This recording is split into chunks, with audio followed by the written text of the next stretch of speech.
لله رب العالمين والصلاة والسلام على سيد الأنبياء والمرسلين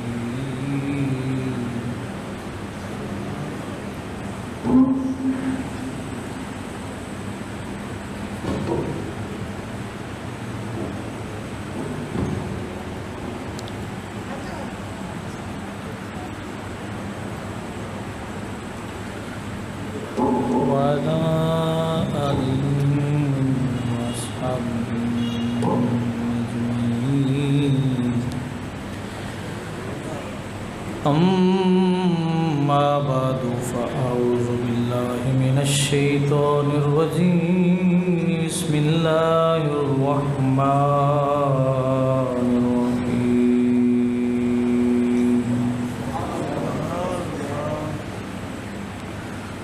يا أيها الذين آمنوا إذا نودي للصلاة من يوم الجمعة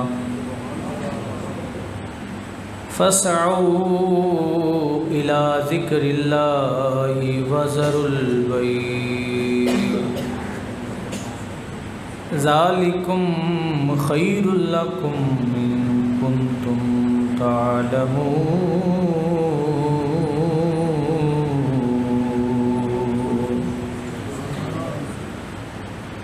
آمنت بالله صدق الله العظيم وبلغنا رسوله النبي الكريم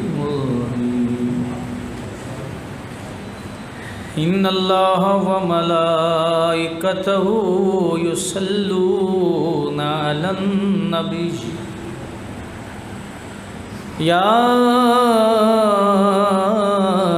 أيها الذين آمنوا صلوا عليه وسلموا تسليما صلاة والسلام عليك يا سيدي يا رسول الله الصلاة والسلام عليك يا سيدي يا رحمة للعالمين وعلى آلك وأصحابك يا خاتم النبيين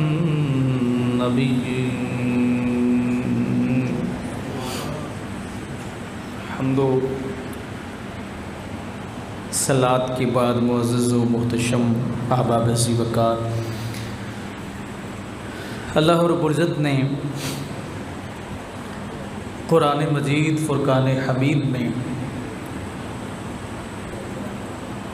جمعۃ المبارک کا تذکرہ فرمایا۔ یہ تقریباً 2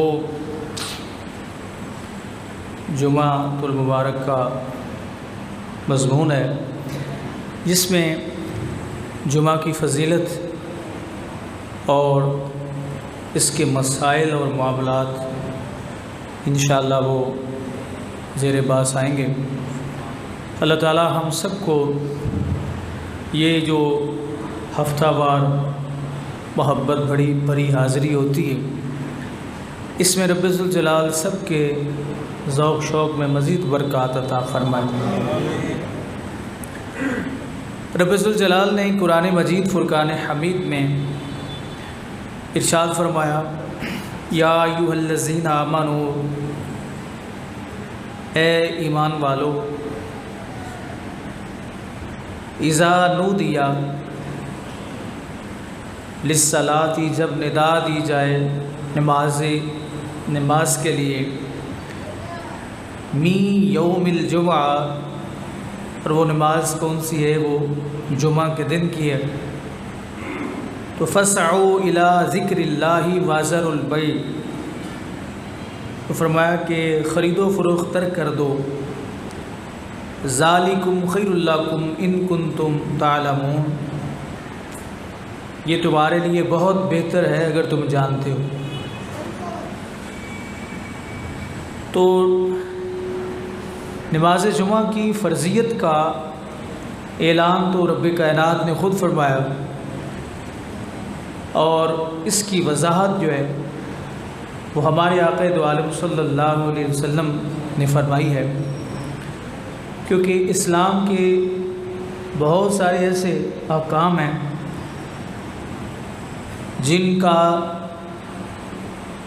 مدلل بیان جو ہے، وضاحتی بیان جو ہے، وہ حدیث شریف کے بغیر مکمل نہیں ہوتا۔ مثال کے طور پہ اللہ نے قرآن میں نماز کا حکم تو دیا، لیکن نمازیں کتنی ہیں، ان کی تعداد کیا ہے، ان کی رکعت کی تعداد کیا ہے، اور نماز کا پڑھنے کا طریقہ کیا ہے، اس کے متعلق رب نے قرآن میں ذکر نہیں فرمایا، وہ میرے آقا کریم صلی اللہ علیہ وسلم نے وضاحت کے ساتھ ہماری آسانی کے لیے ارشادات فرمائے ہیں۔ اسی طرح قرآن مجید فرقان حمید میں جمعہ بھی ان دنوں میں سے ایک دن ہے، اور ان نمازوں میں سے ایک نماز ہے جو جمعہ کی نماز ہوتی ہے، کہ اس کے مسائل اور معاملات جو ہیں وہ رسول پاک صلی اللہ علیہ وسلم کے فرمانات کے بغیر مکمل نہیں ہوتے۔ اور اسی طرح پھر نبی کریم علیہ الصلوۃ والسلام کے فرمانات، آپ کی احادیث کی وضاحت جو ہے مزید وہ صحابہ کرام کرتے ہیں، پھر آگے تابعین کرتے ہیں، ائمہ کرام کرتے ہیں، اور یہ ساری کی ساری وضاحتیں جو ہے وہ ہماری آسانی کے لیے ہوتی ہیں، تاکہ مسائل صحیح طرح سمجھ آ سکیں، اور جب سمجھ آئیں گے تو ان پر عمل جو ہے وہ ممکن ہوگا۔ تو اللہ تعالیٰ نے نماز جمعہ کی اہمیت اور حیثیت جو ہے اس کے متعلق ذکر فرما دیا۔ اب رسول پاک صاحب الاولاق صلی اللہ علیہ وسلم نے اس عظیم دن اور اس عظیم نماز کی اور اس عظیم دن کی شان جو ہے وہ اپنے الفاظ میں بیان فرمائی ہے۔ مسلم شریف کی حدیث ہے، حضرت سیدنا ابو ہریرہ رضی اللہ تعالی عنہ سے مروی ہے، رسول کریم صلی اللہ علیہ وسلم ارشاد فرماتے ہیں کہ سب سے بہتر دن وہ جمعہ کا دن ہے۔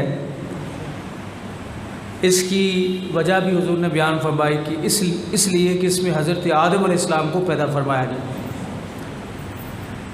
اب اس سے یہ عقیدہ اہل سنت سمجھ میں آ رہا ہے کہ نبی کریم علیہ السلام نے فرمایا کہ آدم علیہ السلام چونکہ اس دن میں پیدا ہوئے ہیں، لہٰذا اس دن کی بڑی شان ہے تمام دنوں پر۔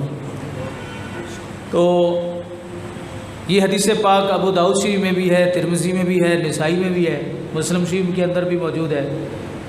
اگر آدم علیہ السلام جس دن پیدا ہوں، حضور فرما رہے ہیں وہ دن سارے دنوں سے افضل ہے، تو جس دن آدم علیہ السلام کے نبی پیدا ہوئے اس دن کی عظمت اور شان کا عالم کیا ہوگا۔ اور یہ خود اس کی شان اور عظمت کوئی تیسرا بندہ نہیں بیان کر رہا، میرے آقا خود فرما رہے ہیں، حضور خود فرما رہے ہیں کہ سب دنوں میں سے افضل دن جمعہ ہے۔ یا رسول اللہ کیوں؟ فرمایا اس لیے کہ آدم علیہ السلام اس دن پیدا ہوئے ہیں۔ آگے حضور علیہ الصلوۃ والسلام نے فرمایا اسی دن ہی وہ جنت میں داخل کیے گئے، اور اسی دن انہیں جنت سے اترنے کا، اسی میں جنت سے اترنے کا انہیں حکم ہوا، اور قیامت رسول پاک صلی اللہ علیہ وسلم فرماتے ہیں جمعہ ہی کے دن قائم ہوگی۔ بس ایک منٹ بند ہے۔ قیامت جمعہ کے دن ہی قائم ہوگی۔ اب اس سے یہ بھی پتہ چلا کہ اللہ کے نبی یہ بھی جانتے ہیں کہ قیامت کس دن آنی۔ ایک حدیث میں رسول پاک صلی اللہ علیہ وسلم نے قیامت کا وقت بھی ارشاد فرمایا، دن بھی بتا دیا، علامات بھی بتا دی۔ تو دن بتانا کیا یہ غیب میں سے نہیں ہے کہ فلاں دن قیامت قائم ہوگی۔ میرے آقا نے آج سے 1400 سال پہلے اس بات کی وضاحت جو فرما دی۔ دن ہوگا جمعہ کا، وقت ہوگا جمعہ کی عصر کی نماز کے بعد کا۔ اللہ اکبر۔ تو اس حدیث سے جمعۃ المبارک کی عظمت کا یہ پتہ چلا کہ حضرت آدم علیہ السلام کو اس دن پیدا کیا گیا۔ یہ ہے اس پاک دن کی اہمیت کہ یہ نماز جو جمعہ کی نماز ہے یہ لوگ کیوں پڑھتے ہیں، دور دراز سے سفر کر کے کیوں آتے ہیں، اس کی اصل جو ہے وہ موجود ہے۔ رسول پاک صلی اللہ علیہ وسلم نے ایک اور حدیث پاک میں ارشاد فرمایا، حضرت ابو لبابہ رضی اللہ تعالیٰ عنہ سے مروی ہے، آپ فرماتے ہیں کہ رسول اللہ صلی اللہ علیہ وسلم نے فرمایا کہ جمعہ کا دن تمام دنوں کا سردار ہے۔ وجہ اس کی کیا ہے؟ وہ آدم علیہ السلام کی ولادت اس دن میں جو ہوئی، تمام دنوں کا سردار ہے اور اللہ کے نزدیک سب سے بڑا دن ہے۔ کس کے نزدیک؟ اللہ کے نزدیک بڑا ہے۔ ظاہر ہے جو نبی کے نزدیک بڑا ہے اللہ کے نزدیک بھی بڑا ہے، اور جو اللہ کے نزدیک بڑا ہے وہ نبی کے نزدیک بھی بڑا ہے۔ اور فرمایا حضور اسلام نے کہ وہ اللہ کے نزدیک عید الاضحیٰ اور عید الفطر سے بھی بڑا دن ہے۔ ابن ماجہ صحاح کی حدیث ہے، اس کے اندر میرے آقا کریم علیہ السلام نے فرمایا کہ وہ عید الفطر سے بھی اور عید الاضحیٰ سے بھی بڑا دن ہے۔ نبی کریم صلی اللہ علیہ وسلم خود یہ ارشاد فرما رہے ہیں، سردار دن ہے۔ کیوں؟ اس حدیث میں بھی فرمایا کہ اس لیے کہ اس میں حضرت آدم علیہ السلام کو پیدا کیا گیا اور اسی میں زمین پر اتارا گیا، اسی میں انہیں وفات دی، اور اسی دن کی اب حضور نے تھوڑا سا اسلوب بدلا، فرمایا ایک ساتھ ایسی ہے، ایک گھڑی ایسی ہے کہ بندہ اس وقت اللہ رب العزت سے جس چیز کا بھی سوال کرے اللہ اسے عطا فرما دیتا ہے۔ یعنی اس جمعہ کے دن میں ایک گھڑی ایسی ہے کہ رب ذوالجلال کی بارگاہ سے جو بھی مانگا جائے اللہ اسے بندے کو عطا فرما دیتا ہے۔ اللہ اکبر۔ تو میرے آقا کریم صلی اللہ علیہ وسلم نے فرمایا کہ اسی دن قیامت قائم ہوگی، اور رب کائنات کی اس دن میں اتنی عظمتیں، اتنی اللہ تعالیٰ کی رحمتوں کا در کھلا ہوتا ہے کہ بندہ جو بھی اللہ سے مانگتا ہے اللہ اسے اس دن میں عطا فرما دیتا ہے۔ اللہ اکبر۔ تو ان احادیث سے یہ بہت ساری حدیث اس مضمون کے میں موجود ہیں۔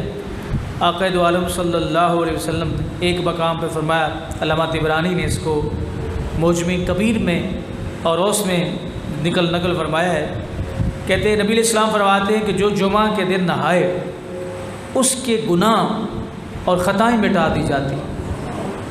اس دن میں جو نہائے، نہانا تو ویسے بھی بڑا ضروری عمل ہے، اس سے دماغ تازہ رہتا ہے، گندگی دور رہتی ہے، سردی ہو یا گرمی ہو، کوئی عارضہ لاحق نہ ہو تو نہانے سے گریز نہیں کرنا چاہیے۔ اور نبی کریم صلی اللہ علیہ وسلم کو یہ چیز بڑی پسند ہے، حضور کی سنت بھی ہے۔ اور ویسے بھی معاشرتی طور پہ اگر بندے کے پاس سے بو آتی ہو، اچھا لباس ہونا یا مہنگا لباس ہونا، سستا لباس ہونا یہ علیحدہ معاملہ ہے، لیکن لباس کا صاف ستھرا ہونا یہ الگ بات ہے۔ تو رسول پاک صلی اللہ علیہ وسلم نے فرمایا کہ اس کی گناہ اور خطائیں مٹا دی جاتی ہیں۔ جب چلنا شروع کرتا ہے تو ہر قدم پر 20 نیکیاں لکھی جاتی ہیں، اور ایک روایت میں کہ ہر قدم پر 20 سال کا عمل لکھا جاتا ہے، اور جب نماز سے فارغ ہو تو اسے 200 برس کے عمل کا اجر ملتا ہے۔ یہ اس عظیم دن کی شان ہے اور اس کا مقام ہے۔ بلکہ علامہ طبرانی نے موجم کبیر میں حضرت ابو امامہ رضی اللہ تعالیٰ عنہ سے مروی ایک حدیث پاک ذکر کی ہے۔ کیا کمال فرمان ہے میرے آقا کا، فرمایا جمعہ کا غسل بال کی جڑوں سے خطائیں کھینچ لیتا ہے۔ جمعہ کے روز کیا جانے والا غسل یعنی نہانا جو ہے جمعہ کے روز بالوں کی جڑوں سے میرے آقا کریم صلی اللہ علیہ وسلم فرماتے ہیں کہ خطائیں کھینچ لیتا ہے۔ اس کا مطلب کیا ہے؟ مطلب یہ ہے جتنی بھی چھپی ہوئی خطائیں ہوں اللہ تعالیٰ کی رحمت اپنے عروج پہ ہوتی ہے، اللہ اپنے بندے کی تمام خطائیں جو معاف فرما دیتا ہے۔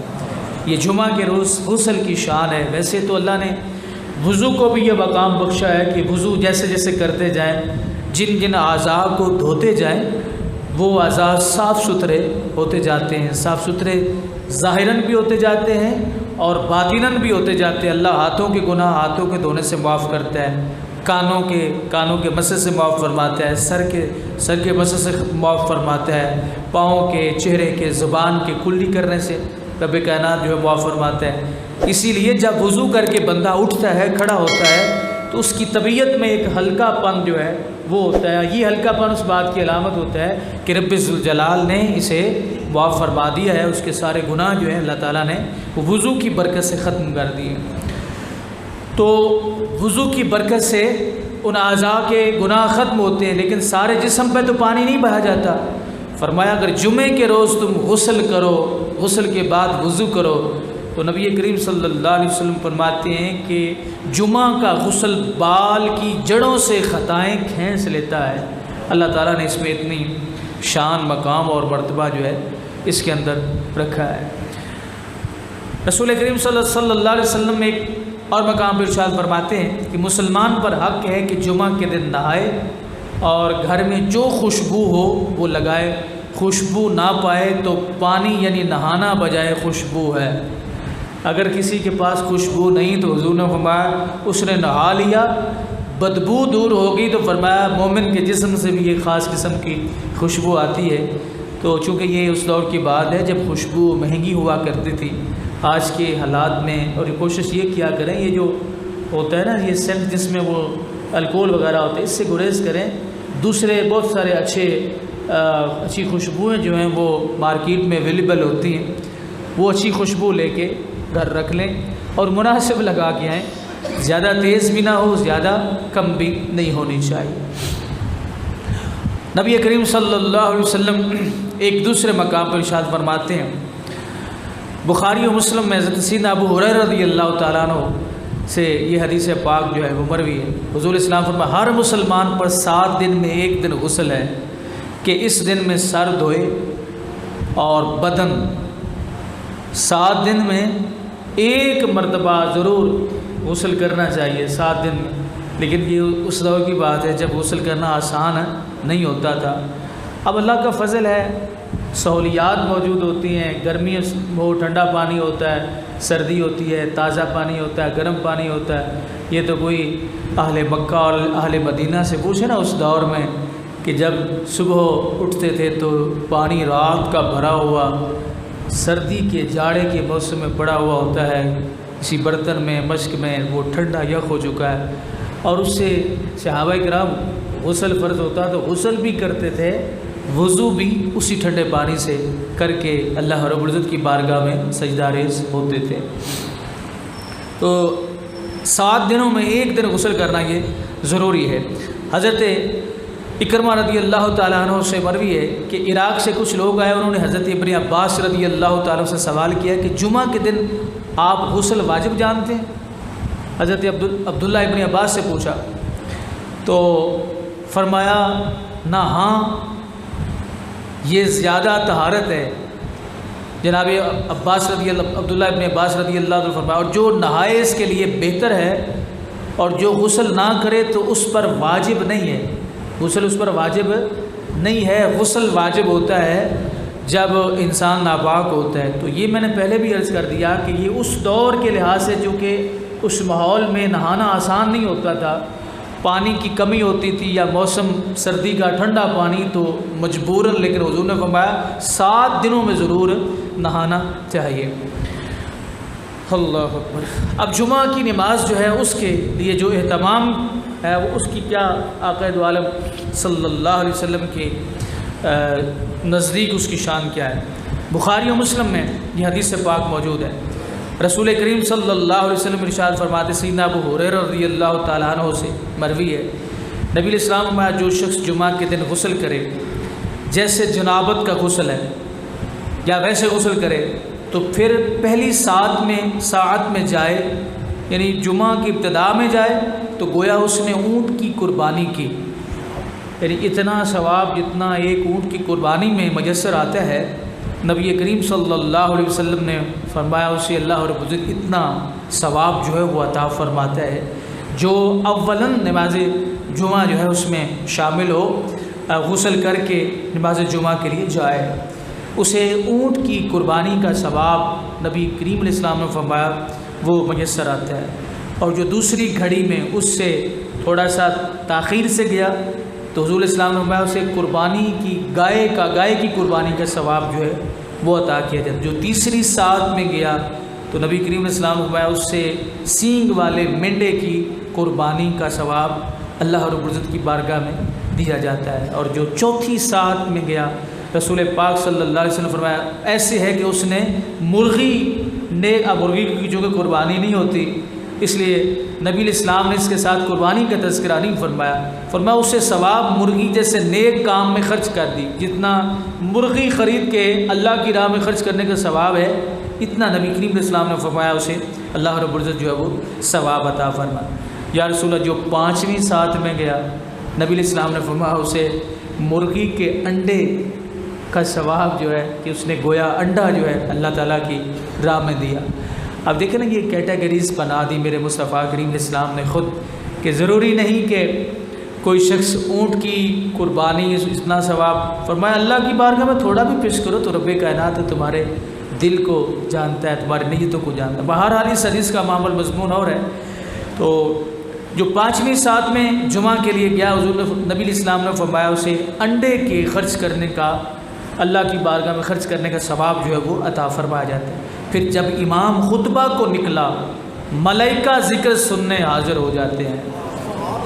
بڑی شان ہے، آپ یہ نہ دیکھیں امام کیا چیز ہے، یہ نہ دیکھیں خطیب کا اپنا مزاج کیا ہے، اپنا معاملہ کیا ہے، اس کے ذاتی کردار کیا، یہ دیکھیں کہ اللہ تعالیٰ نے اس کی شان کیا بنائی ہے۔ نبی علیہ السلام فرماتے ہیں جب امام آ گیا نماز جمعہ کے لیے خطبہ دینے کے لیے تو رسول پاک صلی اللہ علیہ وسلم فرماتے ہیں کہ ملائکہ ذکر سننے حاضر ہو جاتے ہیں۔ اس لیے ہمارے علماء فرماتے ہیں کہ جب امام خطاب کے لیے بیٹھ جائے تو کسی اور قسم کی عبادت جو ہے وہ نہیں کرنی چاہیے، نہ شور مچانا چاہیے، نہ پریشان کرنا چاہیے، نہ بولنا چاہیے، بلکہ خاموشی کے ساتھ بات سننا یہ رسول پاک صلی اللہ علیہ وسلم کا حکم پاک ہے کہ جب فرشتے ذکر سننے کے لیے بیٹھے ہیں تو بندوں کو بھی چاہیے کہ وہ خاموشی کے ساتھ جو ہے وہ ذکر جو ہے وہ سنیں۔ ہو سکتا ہے کہ ان کی درود پاک پڑھ رہے ہوں، وہ کہیں گے ہم دروشی پڑھ رہے ہیں، خطیب صاحب اپنی بات کر رہے ہیں ہم درود پڑھ رہے ہیں، ہو سکتا ہے وہ درود ہی غلط پڑھ رہے ہوں اور خطیب صاحب کا مضمون ہی اس دن درود شریف کے متعلق ہو، بات سمجھنے کو، تو اس لیے رسول کریم صلی اللہ علیہ وسلم نے اس سے بھی منع فرمایا ہے۔ اور بخاری مسلم ابن ماجہ کی ایک دوسری روایت میں نبی علیہ السلام فرماتے ہیں جب جمعہ کا دن ہوتا ہے فرشتے مسجد کے دروازے پر کھڑے ہوتے ہیں۔ جمعہ کے دن رب ذوالجلال کے فرشتے مسجد کے دروازے پر کھڑے ہوتے ہیں اور حاضر ہونے والے کو لکھتے ہیں کہ سب میں پہلا، پھر اس کے بعد والا، پھر اس کے بعد وہی ثواب جو اوپر کی روایت میں مذکور ہوا۔ نبی علیہ السلام نے جو فرمایا کہ وہ اونٹ کے بعد گائے کے بعد جو ہے وہ مینڈا اور مینڈے کے بعد مرغی کا ثواب، مرغی کے بعد انڈے کا ثواب، کہ اللہ رب العزت وہ ثواب عطا فرماتا ہے۔ پھر امام یہ بات ذرا غور سے سنیں، بخاری اور مسلم ابن ماجہ تینوں صحاح کی کتب ہیں، ان کے اندر یہ حدیث پاک موجود ہے۔ رسول کریم علیہ السلام نے فرمایا پھر جب امام خطبہ کے لیے نکلا، امام جب خطبہ کے لیے نکلا تو فرشتے جو دروازے پہ کھڑے تھے نبی علیہ السلام فرماتے ہیں فرشتے اپنے دفتر لپیٹ لیتے ہیں، یعنی ان کے پاس بڑی بڑی جو دفتر ہیں وہ ان کو اس طرح، یعنی جس طرح کی کتاب میرے سامنے اس طرح وہ بند کر لیتے ہیں۔ کیوں بند کر لیتے ہیں؟ جب اللہ کے فرشتے لپیٹ لیتے ہیں اور ذکر سنتے ہیں، آپ کے کیا بات ہو رہی ہے، اللہ کے نبی صلی اللہ علیہ وسلم کا دین ذکر ہو رہا ہے، حدیث پاک ذکر ہو رہی ہے، اس لیے خطیب کو بھی چاہیے کہ وہ لا یعنی گفتگو اور طنز و مزاح اور بیہودہ بات جو ہے اس سے بچا رہے، ایسی گفتگو مت کرے کہ جس میں کوئی بیہودہ بات ہو اور اس طرح کا طنز و مزاح جو اخلاق کے منافی ہو۔ اس لیے یہ بات ذہن میں رکھ کے کہ اللہ رب العزت کے فرشتے جو ہے وہ بھی سننے کے لیے آئے ہوئے ہیں۔ تو نبی کریم علیہ السلام نے فرمایا کہ وہ فرشتے پھر کیا کرتے ہیں، اپنے دفتر جو ان کے ہاتھ میں رجسٹر جو ہوتے ہیں ان کو لپیٹ لیتے ہیں، ذکر سنتے ہیں۔ اور حضرت جابر بن سمرہ رضی اللہ تعالیٰ عنہ جو ان سے بھی، اور حضرت ابو سعید خدری رضی اللہ تعالیٰ عنہ سے بھی یہی حدیث پاک مروی ہے۔ اللہ اکبر۔ امام طبرانی نے ذکر فرمایا کہ حضرت ابو امامہ رضی اللہ تعالیٰ عنہ فرماتے ہیں کہ جب امام خطبہ کو نکلتا ہے تو فرشتے دفتر لپیٹ لیتے ہیں۔ کسی نے ان سے کہا حضرت ابو امامہ سے کہ جو شخص امام کے نکلنے کے بعد آئے اس کا جمعہ نہ ہوا؟ تو حضرت ابو امامہ رضی اللہ تعالیٰ فرماتے ہیں ہاں ہوا، تو لیکن وہ دفتر میں نہیں لکھا گیا۔ سبحان اللہ، کیا خوبصورت بات ہے، جمعہ ہو گیا اس کا لیکن وہ دفتر میں نہیں لکھا گیا۔ یہ حضرت ابو امامہ رضی اللہ تعالیٰ عنہ فرما رہے ہیں، بڑی اہم بات ہے، جمعہ تو اس کا ہو گیا ہے لیکن لکھا نہیں گیا۔ کس شخص کا؟ کیونکہ آپ توجہ سے سماعت نہیں فرماتے نا کہ جب خطیب خطبے کے لیے آ جاتا ہے تو اب اس میں بھی اختلاف ہے کہ وہ خطاب کے لیے آتا ہے یا جو عربی خطبہ پڑھتا ہے اس کے لیے آتا ہے، لیکن کہا جب مسجد میں آ گیا، پچھلی جو حدیث میں بیان ہو، تو مسجد میں جب خطیب داخل ہو جائے اس سے پہلے وہ فرشتے دروازے پہ کھڑے ہوتے ہیں اور لکھ رہے ہوتے ہیں فلاں بھی چلا گیا، فلاں بھی چلا گیا، فلاں بھی چلا گیا، کیونکہ فرشتوں کو یہ بھی پتہ ہوتا ہے نا کہ بالکل 2 فرض کی آخری رکعت میں بھی حضرات تشریف لاتے ہیں، تو صرف نفس وجوب جو ہے وہ ادا کرنے کے لیے۔ تو حضرت ابو امامہ رضی اللہ تعالیٰ عنہ فرماتے ہیں کہ کسی نے آپ سے پوچھا کہ جو شخص امام کے نکلنے کے بعد آئے، امام کے بعد خطیب کے بعد ہے، تو آپ نے فرمایا جمعہ تو اس کا ہو گیا لیکن وہ دفتر میں لکھا نہیں گیا۔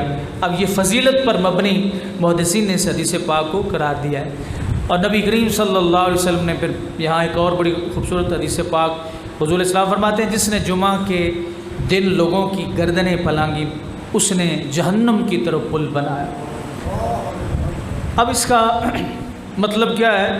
جس نے جمعہ کے دن لوگوں کی گردنیں پھلانگی، مثلا جگہ اگلی صفوں میں موجود ہے تو وہ آ کے اگلی صف میں بیٹھ جائے، اگر اگلی صفوں میں موجود نہیں تو زبردستی بنانے کے لیے آگے بڑھنے والا فقہاء کرام فرماتے ہیں وہ جہنم کی طرف۔ اچھا، اس کی وجہ کیا ہے؟ اس میں بہت ساری وجوہات ہیں۔ ایک وجہ تو یہ بھی ہے کہ جب بھی کوئی شخص باہر سے آتا ہے، خطیب خطاب کر رہا ہے، اس میں مخل ہو جائے۔ مخل ہونے کا مطلب یہ کہ آگ کے دخل اندازی کرے۔ دخل اندازی کس طرح ہوتی؟ شور مچاتا ہوا ہے، یا جس طرح اب یہ بچے اگر پنکھے لگا دیں تو آپ سارے سب کی توجہ ادھر ہو جاتی۔ کوئی شخص پیچھے سے آتا ہے جمعہ میں شامل ہونے کے لیے تو وہ ایک صف، دوسری صف، تیسری صف جو پھلانگتا آتا ہے، چلتا آتا ہے، تو آپ سب کی توجہ اس کی طرف ہوتی۔ ایک حکمت اس میں یہ بھی ہے کہ جو بات ہو رہی ہے اس سے توجہ نہ ہٹے، کیونکہ کسی بھی مسلمان کی بات سننا یہ دوسرے مسلمان پر فرض ہے کہ کوئی بات سنائے تو وہ اس کی بات کو سنیں۔ تو رسول پاک صلی اللہ علیہ وسلم فرمایا کہ پیچھے جگہ ہونے کے باوجود آگے جگہ نہیں ہے تو کوئی شخص اس طرح صفیں پلانگتا ہوا، زبردستی جگہ بناتا ہوا آگے آئے تو وہ ایسی ہے، میرے آقا کریم اسلام فرماتے ہیں کہ اس نے جہنم کی طرف پل بنایا۔ اللہ اکبر۔ حضرت نبی علیہ الصلوۃ والسلام نے ایک اور حدیث پاک فرمایا کہ راوی کہتے ہیں کہ ایک شخص لوگوں کی گردنیں پھلانگتے ہوئے ایک بندہ آیا اور حضور خطبہ فرما رہے تھے۔ اب یہ عملی طور پہ یہ بات نبی کریم علیہ السلام کیا کر رہے تھے؟ خطبہ ارشاد فرما رہے تھے۔ سرکار دو عالم صلی اللہ علیہ وسلم نے فرمایا بیٹھ جا، تو نے ایذا پہنچائی ہے، تو نے تکلیف دی ہے، بیٹھ جا۔ ایک اور حدیث پاک میں آتا ہے رسول کریم صلی اللہ علیہ وسلم خطبہ ارشاد فرمانے لگے تو کچھ لوگ پیچھے کھڑے تھے، حضور علیہ السلام نے فرمایا بیٹھ جاؤ۔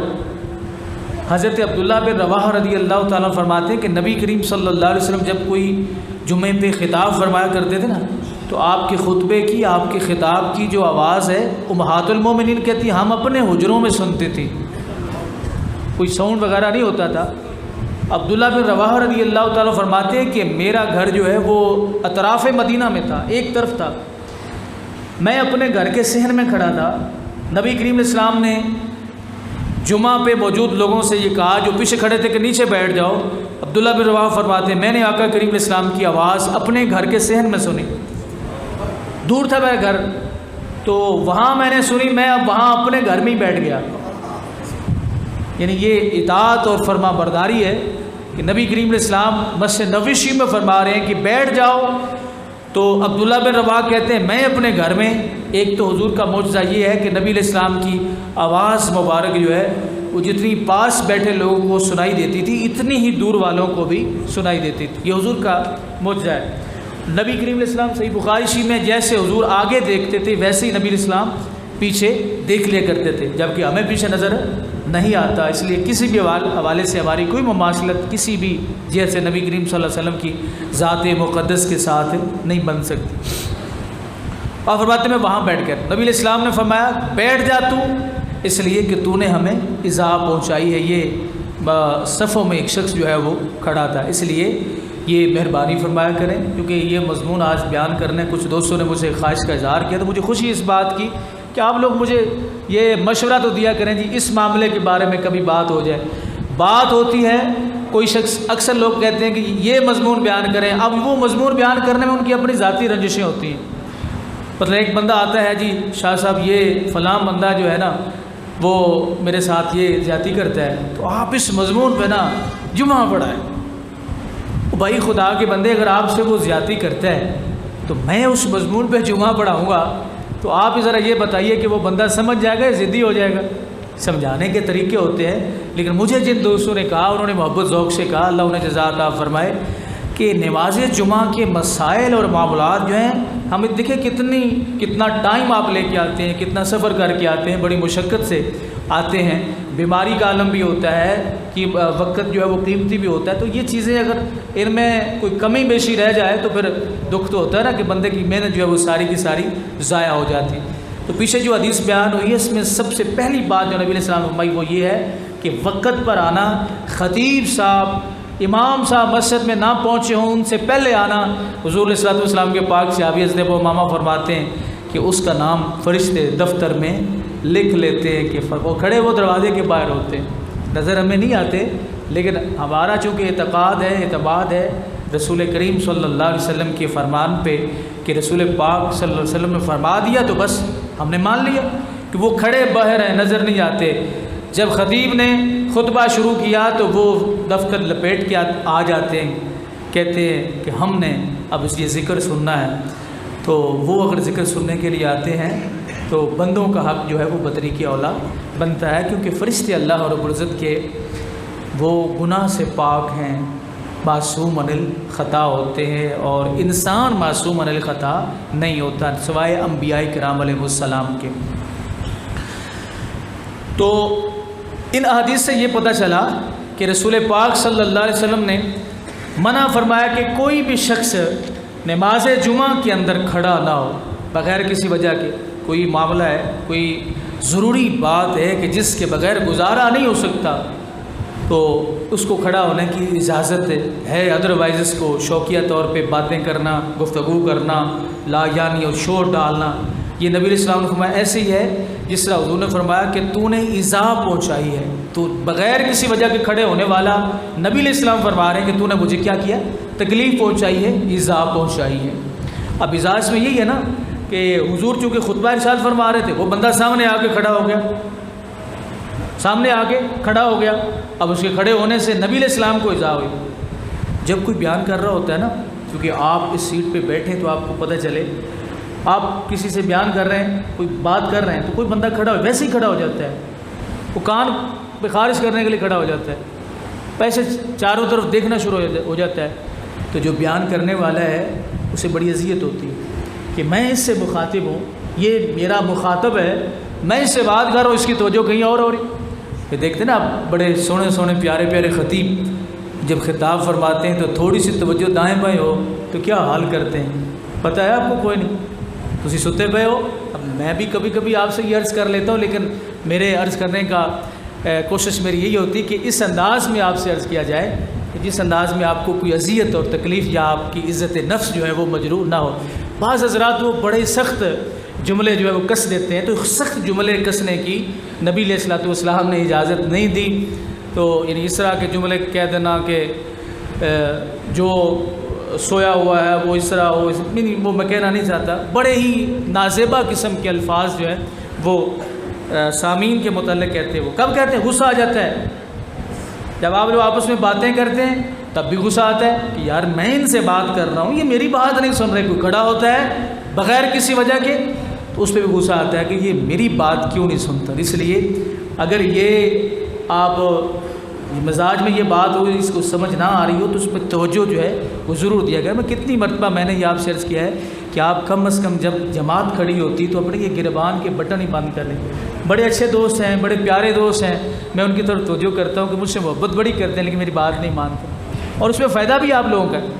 نبی کریم علیہ السلام یہ مکروہ ہے کھڑے جب نماز کے لیے آپ کھڑے ہوں تو آپ کی آستینوں کے بٹن کھلے ہوں، آپ کا یہ گریبان کا فیشن جو ہے، گرمی لگتی ہے جی، یہ ہوتا ہے وہ ہوتا ہے فلاں، جب اس مالک کی بارگاہ میں آ گئے ہو تو اب اس کی بات مانو۔ جس کے سامنے سر جھکانا ہے، اب سر اس کی دہلیز پہ رکھ دیا، اس رب کائنات کی بارگاہ میں رکھ دیا، پیچھے رہ کیا گیا؟ تو پھر اللہ رب العزت کی بارگاہ میں اس طرح سر رکھو جس طرح اس نے سر رکھنے کا حکم جو ہے وہ فرمایا۔ تو دو سب آپ اس بارے میں توجہ نہیں کرتے تو مہربانی کیا کریں کہ جب پہلے آپ چاہے وہ سارا اپنا گریبان ہی کھول دیا کریں، آپ کو گرمی لگتی ہے، لیکن کم از کم جب نماز کے لیے کھڑے ہوتے ہیں، جماعت کے لیے کھڑے ہوتے ہیں، تو جس کپڑے کی جس طرح وضع ہوتی ہے اسے اس وضع کے مطابق بند کر دیں، اس سے آپ کے اجر و ثواب میں بہت سارا جو ہے وہ برکت جو ہے وہ اللہ رب العزت کی طرف سے آ جائے گی۔ نبی کریم صلی اللہ علیہ وسلم ایک اور حدیث پاک میں آتا ہے، حضرت عمر بن عاص رضی اللہ تعالیٰ عنہ سے مروی ہے، فرماتے ہیں جمعہ میں 3 قسم کے لوگ حاضر ہوتے ہیں۔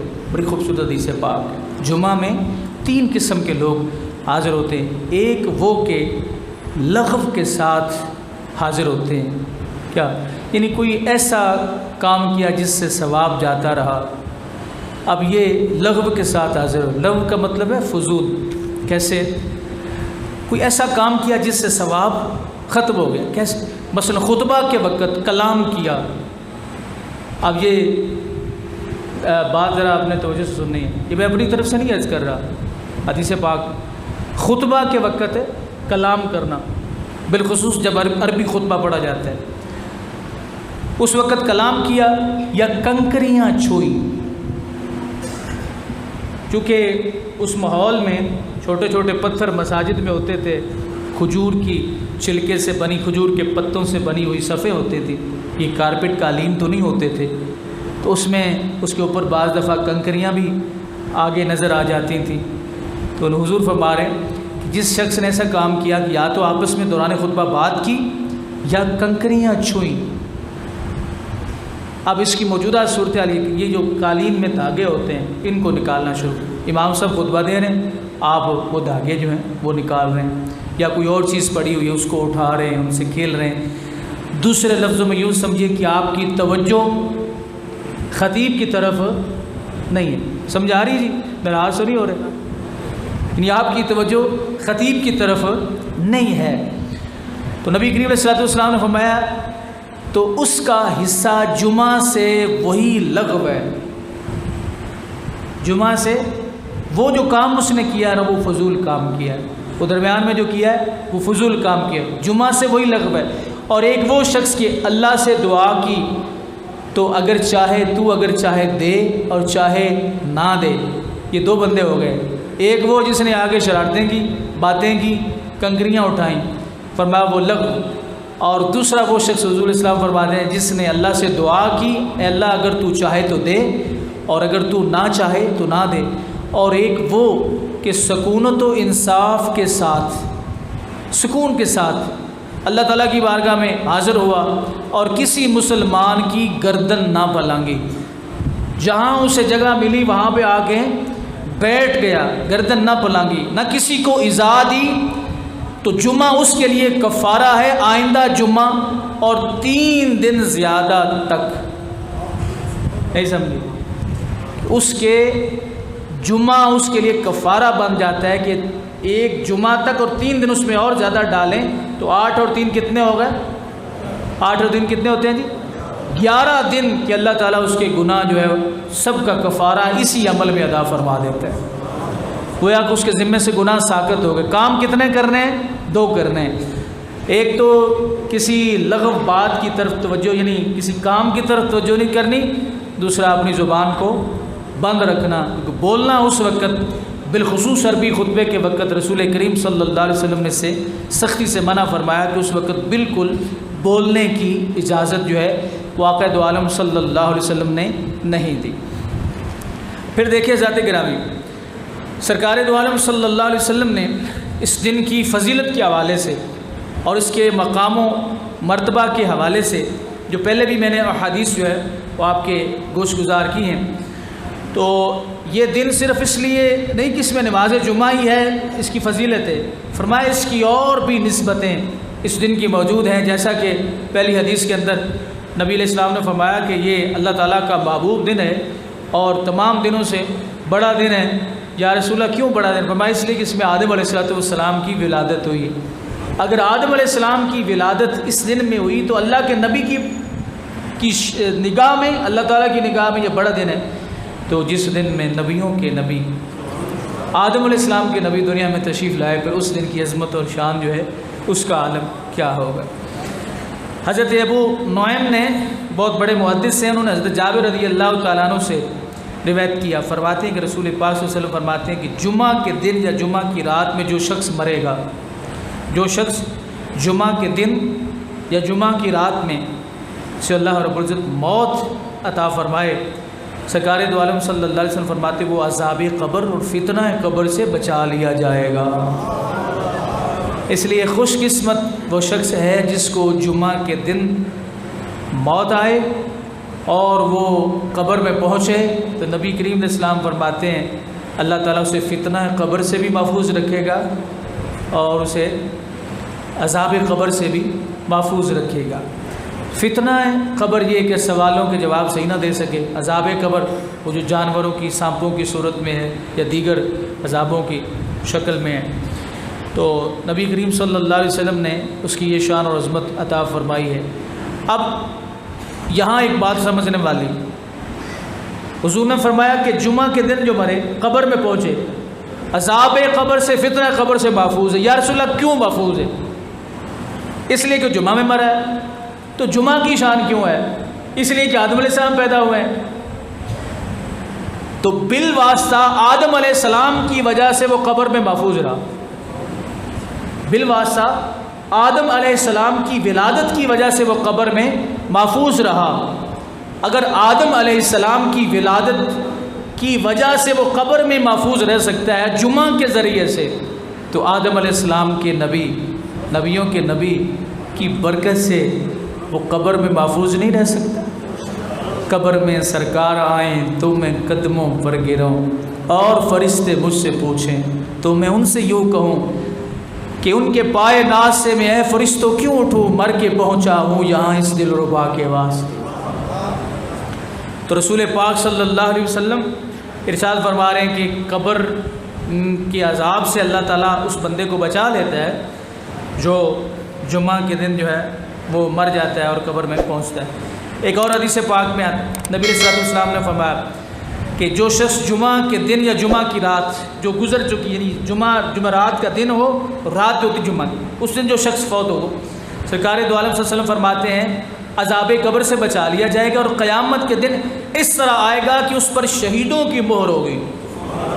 قیامت کے دن وہ شخص اس طرح آئے گا کہ اس پر شہیدوں کی مہر ہوگی۔ اس لیے ہم جو آئے بیٹھے ہیں یہاں اللہ تعالیٰ کی بارگاہ میں سر جھکانے کے لیے، تو رب ذوالجلال نے ہمیں چنا ہے تو ہم آئے ہیں، اللہ نے ہمیں یہ توفیق دی ہے تو ہم آئے ہیں۔ جن کو اللہ توفیق نہیں دیتا وہ آتے نہیں۔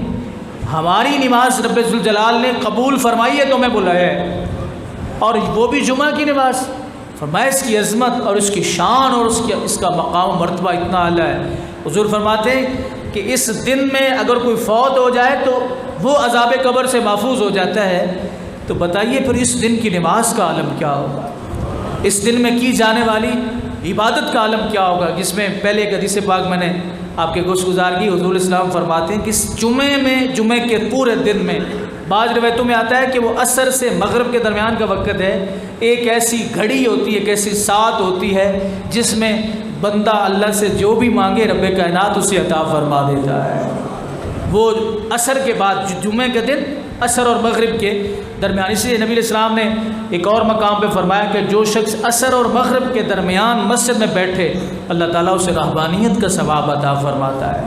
کہ گویا اس نے دنیا کو چھوڑ کے، جس طرح پہلے راہب جا کے جنگلوں میں وقت گزارتے تھے تو 40 سال وہ دنیا سے کٹ آف ہو کے وہاں بیٹھ جاتے تھے، نبی کریم علیہ السلام فرماتے ہیں چونکہ میری امت میں اس کی اجازت نہیں ہے کہ کوئی شخص اپنی فیملی کو چھوڑ کے، اپنے بیوی بچوں کو چھوڑ کے، اپنے اہل و عیال رشتہ داروں کو، ان لوگوں کو چھوڑ کے جو ان کے سہارے پل رہے ہیں، جائے اور جنگل میں جا کے بیٹھ جائے کہ میں اللہ تعالیٰ کو راضی کرنے کے لیے آیا ہوں، میں رہبانیت چاہتا ہوں. تو ایک صحابی حاضر ہوا تھا نا، اس نے کہا یا رسول اللہ صلی اللہ علیہ وسلم میں سیر و سیاحت چاہتا ہوں. حضور نے فرمایا میری امت میں جہاد کے سفر کے علاوہ کوئی سیر و سیاحت نہیں ہے. جاتے لوگ سیرو فی الارض، یہ آیت پڑھتے ہیں کہ اس آیت کا تمسخر اڑاتے ہوئے کہ اللہ نے فرمایا جی دنیا میں سیریں کرو، یہ مری جاتے ہو، آپ پنڈی جاتے ہو، پتہ نہیں کہاں بغیر کسی کام کے جاتے، اپنا پیسہ ضائع کرنے کے لیے. اس کی شریعت نے اجازت کوئی نہیں دی. نبی علیہ السلام نے فرمایا میری امت کے اندر صرف ایک ہی سفر کی اجازت ہے. وہ سفر کون سا ہے؟ وہ جہاد کا سفر ہے. یعنی حج کے علاوہ، عمرہ کے علاوہ وہ جہاد کا سفر ہے کہ تم جہاد کرتے جاؤ، سیر و سیاحت کرتے جاؤ اور علاقے فتح کرتے جاؤ، دیکھتے جاؤ کہ اللہ کی زمین کیسی ہے، اللہ کی نے بنائی جو کائنات اس کا رنگ کیا ہے. اس نے دوسرا سوال کیا یا رسول اللہ صلی اللہ علیہ وسلم میں اختصاص چاہتا ہوں، میں ڈرتا ہوں کہ میرے بچے زیادہ ہو رہے ہیں، رزق کی کمی ہو جائے گی. نبی کریم علیہ السلام نے فرمایا جس شخص نے اپنے آپ کو اولاد کے ڈر کی وجہ سے اختصاص جس نے اپنا کیا، نبی یعنی اپنی صلاحیت جو اولاد پیدا کرنے کی وہ ختم کروائی، میرے آقا کریم اسلام نے فرمایا وہ میرا نہیں ہے. میں قیامت والے دن، حضور جسے کہیں میرا نہیں، نبی علیہ السلام قیامت والے دن اس سے منہ پھیر لیں گے، اسے جام کوثر نہیں پلائیں گے. جس شخص نے رزق کے ڈر کی وجہ سے اپنی صلاحیت کو ختم کیا کہ میری آگے اولاد اگر زیادہ ہوگی، بچے زیادہ ہوں گے تو میری جائیداد جو ہے اس کے بٹوارے ہو جائیں گے، وہ تھوڑی تھوڑی کر کے تقسیم ہوگی، یعنی تھوڑی تھوڑی آئے گی، بچے روئیں گے. تو نبی کریم علیہ السلام نے فرمایا وہ بندہ میرا نہیں ہے جس نے رزق کے ڈر سے اپنی اولاد کا سلسلہ منقطع کی. اور یہی عورت کے بارے میں بھی ہے. اگر یہ ضمناً میں عرض کر دوں کہ اگر ڈاکٹر وہ ایسا ہونا چاہیے جو دین سے محبت کرنے والا ہو. آج کثیر ڈاکٹر جو ہیں وہ دین سے بیزار ہوتے ہیں، نفرت کرتے ہیں. تو ہلکے سے معاملے پر بھی روزانہ رکھنا، ایسا نہ کرنا. ڈاکٹر بھی ایسا ہونا چاہیے جس کا دین کے ساتھ کوئی تعلق ہو، کم از کم وہ نماز کا عادی ہو، نماز کا عادی بھی نماز کا پابند ہو، اس سے صحت کے متعلق مشورہ کیا کریں. ہر شخص جو دنیا جس پہ غالب ہو اس سے اپنی صحت کے بارے میں، عبادات کے حوالے سے، جی مجھے شوگر ہے میں روزہ رکھ لوں کہ نہ رکھوں، پہلے جس سے مسئلہ پوچھ رہے دیکھو کہ وہ روزہ رکھتا ہے کہ نہیں رکھتا، وہ نماز پڑھتا ہے کہ نہیں پڑھتا. اگر وہ نماز کا پابند ہے، وہ بھی دین سے محبت کرنے والا، پھر اس کی نصیحت پر عمل کرو، ورنہ اسی کی نصیحت اس سے مشورہ اس معاملے میں نہ کرو. تو عورتوں کے متعلق یہ ہے کہ عورتیں وہ اپنے بچے پیدا کرنے کی صلاحیت، بلکہ اب تو محکمے بنے ہوئے ہیں وہ ختم کروا دیتی ہیں. شریعت میں اس کی اجازت نہیں. اس صورت میں ہے اگر عورت کی صحت کو خطرہ ہو، عورت کی صحت کو خطرہ، اور وہ بھی کوئی صحیح دیندار ڈاکٹر اس کے بارے میں یہ بات ریکمینڈ کر دے کہ اگر اس سے اولاد ہوئی تو اس کی موت واقع ہونے کا خطرہ ہے، تو پھر اس کی اجازت ہے. اس نے کہا یا رسول اللہ میں یہ چاہتا ہوں کہ میں اختصار کروا لوں اپنا، کہ میری اولاد کا سلسلہ بند ہو جائے. حضور نے فرمایا جس نے اپنا اختصار کروایا، میرے آقا فرماتے ہیں وہ میرا نہیں ہے، قیامت والے دن میں اس سے جام کوثر نہیں عطا فرماؤں گا. اتنی بڑی ممانعت. تیسرا سوال اس شخص نے یہ کیا، وہ کافی سوال کرتا رہا. عرض کیا یا رسول اللہ صلی اللہ علیہ وسلم میں چاہتا ہوں کہ میں رہبانیت اختیار کروں، کہ دنیا کو چھوڑ کے جنگل میں چلا جاؤں عبادت کے لیے. حضور نے فرمایا رہبانیت میری امت میں جائز نہیں ہے. اگر تو ثواب لینا چاہتا ہے تو عصر کی نماز جماعت کے ساتھ پڑھ کے مسجد میں بیٹھ جا، مغرب تک پڑھتا رہے میری ذات پہ درود، بیٹھا رہے، مغرب کی نماز کا انتظار کر. حضور فرماتے اللہ تجھے 40 سال کی رہبانیت کا ثواب عطا فرما دے گا. تو عصر سے مغرب تک جمعے کے روز یہ نبی علیہ الصلوۃ والسلام نے عظمت اور شان عطا فرمائی ہے کہ عصر اور مغرب کے درمیان حضور نے فرمایا ایک ایسی ساعت ہے، جمعہ کے روز ایک ایسی گھڑی ہے کہ اس گھڑی میں جو بھی دعا اللہ رب العزت کی بارگاہ میں مانگی جائے، جو بھی مانگا جائے، رب کائنات وہ عطا فرما دیتا ہے. اللہ تعالیٰ یہ میں اسی مضمون کو یہاں پہ چھوڑوں، اس سے آگے انشاءاللہ اگلے جمعہ پر اللہ تعالیٰ ہم سب کو عمل کی توفیق بخشے اور نماز جمعہ کی صحیح معنی میں پابندی کا جذبہ نصیب فرمائے۔ وآخر دعوانا الحمدللہ رب العالمین۔